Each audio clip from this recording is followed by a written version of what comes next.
How are you folks, all right? Doing okay? Very good. Dandy, mate. Dandy. Thank you, Julie, for your introductory words. I do appreciate your oral skills on my opening. Happy New Year. I guess it's not too late to say that. And Not Happy yet. Easter. Not quite. Not quite. And Happy Easter.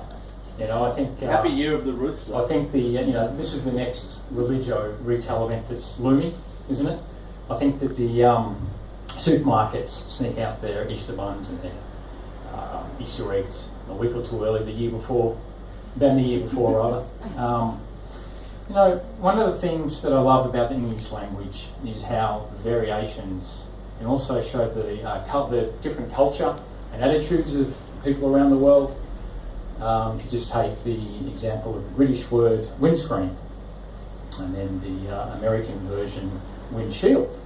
I can just hear way back when cars were being developed, you know, the typical understated Englishman would have said something like, well look old boy, you know, there is a bit of wind coming in as we're driving along here. You think we could get just some kind of a little scream, just something small? No hurry old chap. Whereas I think, you know, the typical outspoken American would say something like, God damn this wind, man, we just get me a shield. I want a superhero strength shield to block the wind. Yeah, let's get this thing done. Speaking of Americans, my wife happens to be American. Now she has said to me a number of times that she thinks that Australians have a tendency to shorten words. I think we do, this is common knowledge.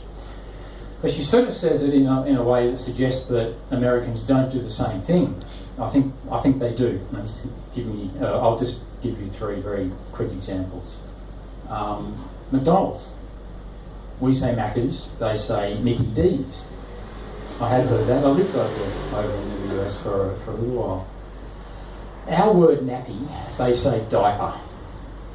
They shorten that to diaper.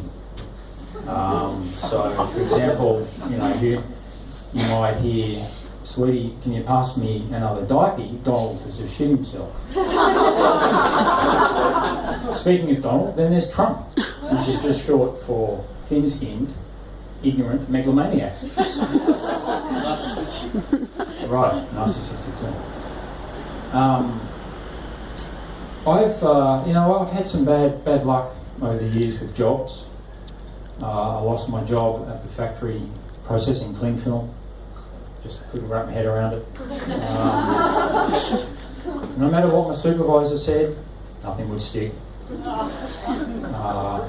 Then I suddenly resigned after 10 years of being a surgeon, and since that day I've had no closure.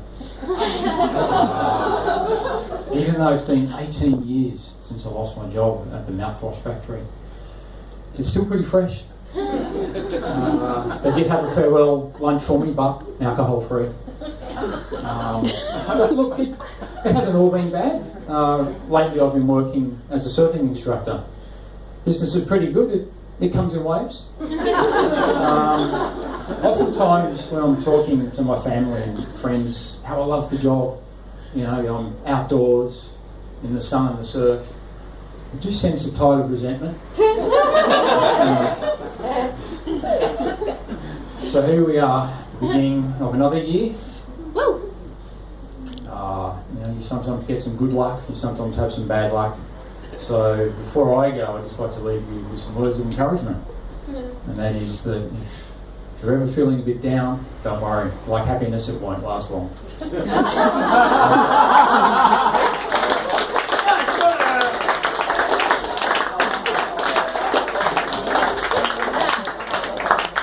Do we have number 56 handy?